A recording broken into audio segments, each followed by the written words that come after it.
Hello friends, welcome to மக்கள் சேவை channel. இன்றைக்கி நம்ம ஒரு முக்கியமான இன்ஃபர்மேஷன் பற்றி தான் பார்க்க போகிறோம். நீங்கள் கிரெடிட் கார்டு யூஸ் பண்ணுறீங்க அப்படின்னா கிரெடிட் கார்டில் ஒரு சில புதிய விதிமுறையை அமலுக்கு கொண்டு வந்திருக்காங்க. இதை பற்றின மொத்த இன்ஃபர்மேஷன் தான் இந்த வீடியோ பார்க்க போகிறோம். இந்த வீடியோ ஸ்கிப் பண்ணாமல் ஃபுல்லாக பாருங்கள். அது மட்டும் அல்ல, இந்த வீடியோ நிறைய பேருக்கு ஷேர் பண்ணுங்கள். ஓகே, அதாவது கிரெடிட் கார்டு விதிமுறைகளில் புதிய மாற்றத்தை கொண்டு வந்திருக்காங்க. அதை பற்றி நம்ம பார்க்கலாம். ஸோ கிரெடிட் கார்டை பொறுத்த வரைக்கும் நம்ம எல்லாத்துக்குமே பார்த்தா பயன்படுத்துறதுக்கு நிறைய பேர் யூஸ் பண்ணாங்க, ஒரு சில பேர் யூஸ் பண்ணியிருக்க மாட்டாங்க.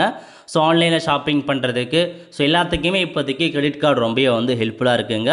ஸோ அது மட்டும் இல்லாமல் நிறைய கேஷ்பேக்லாம் கிரெடிட் கார்டில் ப்ரொவைட் பண்ணுறாங்க. ஸோ இப்போதைக்கு ஏப்ரல் 1 முதல் கிரெடிட் கார்டு விதிகளில் சில புதிய மாற்றங்கள் அமலுக்கு வரப்போகுது.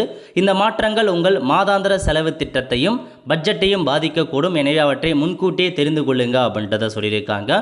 புதிய விதிகள் என்ன அப்படின்னா, இனி கிரெடிட் கார்டுக்கு விண்ணப்பிக்கும் போது பான் அட்டை கட்டாயம்.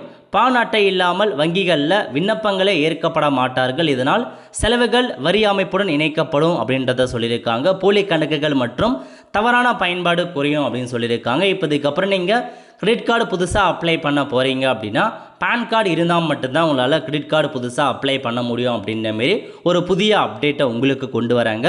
மேலும் ஒரு நிதியாண்டில் கிரெடிட் கார்டு மூலம் ரூபாய் 10 லட்சம் அல்லது அதற்கு மேல் ரொக்கமற்ற செலவுகள் செய்தால் அந்த விவரங்களை வங்கி வருமான வரித்துறைக்கு தெரிவிக்க வேண்டும். அதே போல் 1 லட்சம் அல்லது அதற்கு மேல் ரொக்க பரிவர்த்தனை செய்தாலும் அது கண்காணிக்கப்படும் அப்படின்னு சொல்லியிருக்காங்க.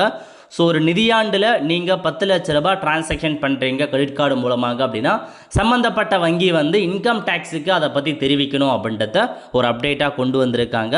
நெக்ஸ்ட்டு வருமான வரி செலுத்தும் வசதி. இனி கிரெடிட் கார்டு மூலம் வருமான வரி செலுத்த முடியும். இது வசதியாக இருந்தாலும் செயலாக்க கட்டணம் மற்றும் வட்டி விதிக்கப்பட வாய்ப்புள்ளது. எனவே கவனமாக பயன்படுத்த வேண்டும். ஸோ வருமான வரி செலுத்துவதற்கு நம்ம இதுக்கப்புறம் கிரெடிட் கார்டு மூலமாக அதுக்கான ஆப்ஷன் இருக்குது அப்படின்னு சொல்லியிருக்காங்க.